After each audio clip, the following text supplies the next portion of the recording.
Bowman here from BWOne, and in this video I'm going to give an unboxing and first impressions of the Microsoft Lumia 950. So the Lumia 950 is the smaller version of the two flagship phones that came out from Microsoft, with the 950 XL being the bigger one. This is the first carrier branded version of this that I've seen here coming from AT&T. I want to thank them for sending this along. Comes in your typical AT&T packaging, nothing too different there. You've been seeing pretty much the same packaging throughout the years. Let's go ahead and slice this box open here and take a look what we have inside. I'm pretty excited about these. These are the first phones running Windows Phone 10, which is the latest mobile operating system Microsoft offers. A pretty cool variety of different things here. So let's go ahead and unbox away. And let's see what we get inside of here. Looks like we have a quick start guide. Cool. All right. Looks like this is the device here itself. We'll see if we can just pick it up like that. All right. Looks like we have the SIM card we'll need to put in a moment. So what else we have here? Looks like this is the battery. All right. Also, what else we have in here? Guides, instructions. Looks like we have the USB Type-C cable, because this is a USB Type-C port. See there? And this is probably the charger. Yep, this is USB Type-C wall charger. Looks like it's connected directly to the wall plug here itself, so you won't be able to kind of swap them out like you usually do with micro USB. All right, let's move these over to the side and let's check out the device here itself. Let's go ahead, slide this bad boy out. There we go. Oh, actually pretty light. Oh, without the battery, of course. And let's see if we have anything we need to peel off of it. Nope. Usually has a texting and driving. It can wait. Looks like it's on the format itself. And yes, it can wait. All right, let's go ahead and pop the back of this off. This does have a removable back cover. Let's take a look here. There it is. Right there's the slit right there on the side. Let's go ahead and open that up. There we go. Let's go ahead and put in the battery and the SIM card. So the battery should be a 3,000 milliamp hour battery. Yes, it is. So we can just line that up right here. Actually, before we do that, let's go ahead and pop in the SIM card so we can have some connection. When we put it in, you can see there's a micro SD card and a SIM card slot. This does come with 32 gigabytes built in, but you do have the ability to use micro SD cards to get additional storage. Looks like the SIM is a nano SIM and it goes underneath, it looks like here. Not saying exactly. Not showing exactly where it goes. Oh, I think I see it there. It's kind of right there. There we go. It clicks in just like that. And you can see we can put a SD card in there if we want to.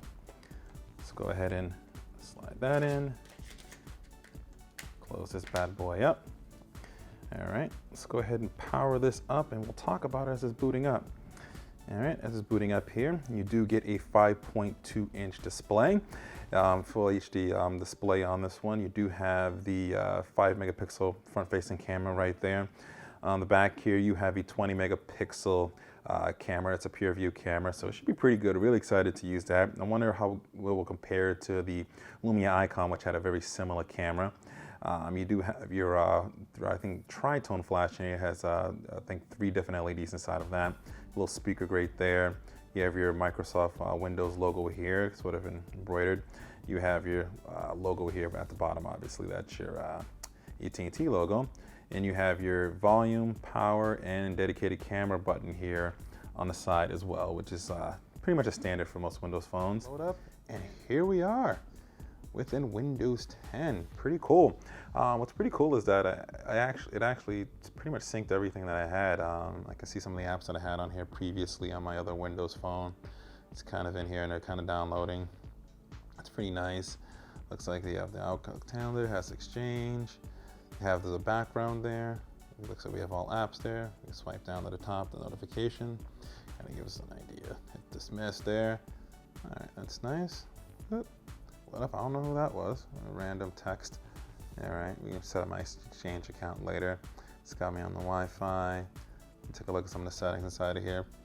All right, you can see the different look. Looks very similar to Windows 10. You can update the security. Kind of looks pretty much exactly the same. You can see system display. You can control the display brightness and so on, notifications. actions. See, we can customize that as well too. It's should be pretty good. It's running a pretty smooth. It's pretty smooth so far. It does have a Snapdragon 808 processor inside of it, with about 3 gigabytes of RAM. So it's running pretty decent specs on it. It's sort of got a nice way to kind of use things with one hand. It does feel pretty good in the hand. I'll have to add some apps here to really be able to do some more scrolling and kind of stretch up, but for the most part here, it feels pretty good. Plastic's interesting on the back here. It has interesting texture. Makes it feel, the phone feels really kind of light overall. I would kind of like to see, I wish you could kind of change these backs around, because I think I would want something a little bit nicer from what I can tell right now, but we'll obviously have to use it over long term to kind of really get that idea. You know, another thing I noticed, the app drawer kind of takes up the whole screen now, as before it only would take up that small portion of it. So looks like Windows Phone is using a lot more of the screen real estate than before. We have Continuum, which we'll definitely want to check out. Hopefully we can get a dock to check that out. Your Lumia apps, downloading OneDrive. That's pretty much it right now. That's what you're going to see here with Windows Phone. As far as Windows Phone 10, and as far as we're going to do here in the unboxing first impressions. Like I said, it's pretty nice so far. We'll take a quick look here at the camera, I guess, as well too. Yeah, we can access what and whatnot. Looks like you can, you can have the customization and have those controls. It's pretty nice. Probably take some pretty good pictures. I don't have anything to take a picture of right now. I'll snap something real quick. Kind of pops up pretty instantly there. Alright, cool. We can add touches. Nav bar is always available. We can just swipe to the top. Know that. Swipe just like that. Or like to the side here like that, rather. You can see, you zoom in. This will be a good detail on that picture there. But that's pretty much it right now. Like I said, we're going to put this to the test. My first impressions of it so far. It's a nice phone. I'm not a big fan of the backing right now. Pretty lightweight. Display looks gorgeous, to be honest with you. It looks almost bigger than 5.2 inches as far as the display size. It does have a lot of sort of real estate, kind of a big chin here at the bottom and even here at the top. So it looks like they could have stretched this out just a little bit more. I'd like to see maybe more of an edge to edge, similar to the Sharp Aquos phone, maybe somewhere close to that. But other than that, nice phone. I really can't wait to really give this a good test through, and we want to thank AT&T for sending us along. And if you guys have any questions, comments, concerns, please post them below. Let me know what you guys think. Want me to test on anything specific, let me know in the comments below. And be sure to subscribe to our YouTube page, connect with us on all social networks. The link to those are in the description. And always remember to live your tech world in high definition. Thanks for watching.